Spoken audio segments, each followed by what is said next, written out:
We have wide receivers that can catch the damn ball. How about that? A line that can block it up. How about that? Man, this team is so fun to watch. Meeting all of you guys once again. I know we've known each other for a couple years now. Gene, Tom, Corey, Aslan, Ira, Michael, who I went to high school with, Matt, Jeff, just everybody, man. It was so nice to see y'all and the new guys that I got to meet on this trip. Gene and Ocala, David and Jacob at Indigo this morning, and everyone else who I got to meet, and my friends on Warchant that I've been texting with, Troy Noel, who was in the texting during the game. It's so awesome, this Warchant Ohana, and how we greet each other and how we love each other. Go damn Noles. Aloha.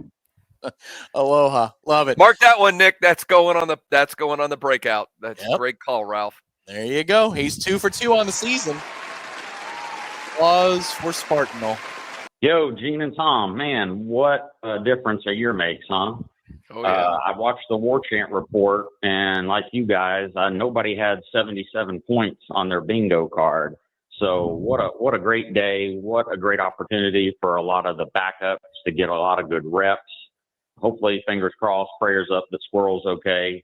And with that being said, my question to you guys before I cut the promo is, after seeing what Deuce Robinson did, I haven't heard a lot of people talk about it, but in my opinion, you got to look at him, and we'll see how the rest of the season goes. But you got to say he's a hybrid of Johnny Wilson and Keon Coleman. I'll have you guys give your thoughts on that after I hang up. But I just want everybody out there to make sure that you hit that like button. Don't forget to subscribe to the channel. Make sure you subscribe to warchant.com, the absolute best in the business.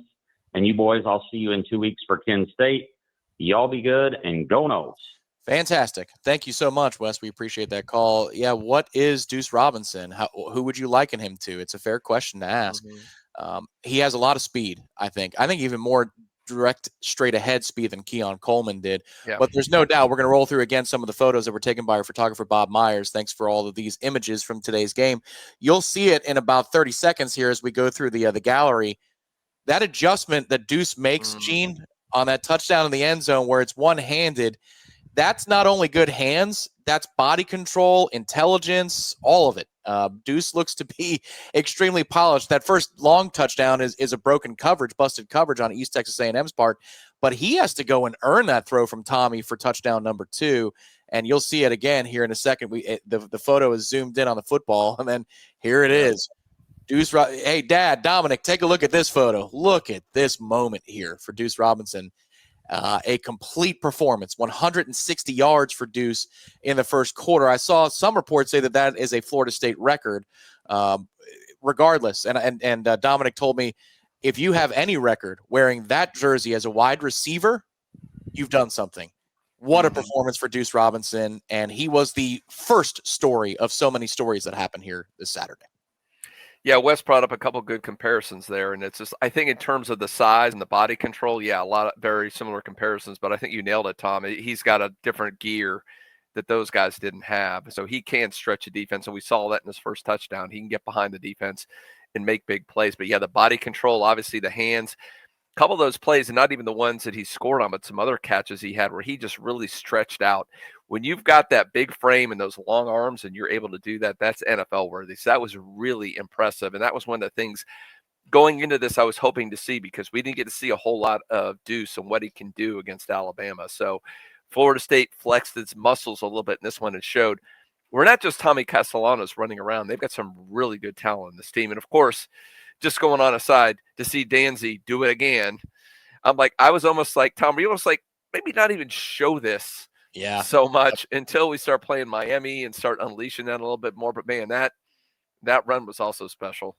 Track speed, week in, week out, and whether they actually give it to him, because you know what, Gene, on that touchdown run, they've got a run to the right for the quarterback with a lead blocker, and the numbers are there. You best believe that look will be presented against either Virginia or Miami, and Tommy's going to keep it in that situation. That's the play that they have off of it, and they did put that on tape. Like, get in. Hey, you're in. You got to have that, like, what is that Tom Petty song? Break down. Go ahead and give it to me. Maybe you got to put a theme song in there or something like that. Listen, I want to say, Mike Norvell, I love watching him coach, because at the end there, he was coaching those walk-ons just as hard as he coaches the first teamers, you know. And I think that's really important, man. He shows he walks the walk and he talks the talk. I think 2023 was a hangover. But my question is, do you think in this day and age now, I mean, I know last year they said, oh, no team has ever fallen farther, right? 13 and I'm going to say 13-0, screw them. I'm not even counting the Orange Bowl. But from 13-0 to 2-10, is this the day and age we live in now where, you can go from 2-10 to 12-0? I mean, if you even hit, I mean, not only did he, hit on the portal, I think hitting on the coaches was even more important than the portal guys, if you know what I mean. So I think in this day and age, I mean, it is important to recruit high schoolers, but is this, the live by the sword, die by the sword kind of thing that we can live in now, and we can expect maybe these huge swings, from one to the other? Anyway, thanks for my call, man. Take care, man. It's a wonderful call. Great call. There's a lot of good points in there, Michael. And I think one of them, let's start with the coordinators over the players and the acquisitions. We do talk about how they were looking for productivity in the portal. They were looking for, proven college football players instead of guys that had high star rankings coming out of high school. And that's important. But without the standard that they're being held to, Gene, what does it mean? Clearly in the way that these guys play, because a lot of them were here last year as well, the message is different, or the message is resonating differently from the coordinators on down. That's where Mike stuck the landing for this season, was in the coordinator hires, I think. Yeah, they were. I mean, all things given, considering what your budget was, what last season was, you could not have made two better hires. And I even said that before the season started. But, I mean, you mentioned that, the accountability, Tom. We talked about that a little bit earlier during the show about how that has dramatically changed, and schematically how much better this was. And, I think a lot of it's a communication stuff. When we talked about the button-down nature of this, I remember, especially, it seemed like Adam Fuller defenses, for instance, these guys always had such a hard time communicating. They didn't know where to line up. They're looking to the snaps to the sideline. They don't know where to go. I mean, this was always a problem. For whatever reason, Tony White is able to take his concepts and deliver them in a learnable manner, and then practice it. So these guys go out the very first game, they know what they're doing, where to go in every situation. That tells you that is superior coaching. We just talked about Gus too. So 100%. And going back to, I'm sorry, the other point of the caller was, I've been saying this for a while. You're going to see these dramatic changes in college football. I mean, last season, who were two playoff teams? Indiana and Arizona State.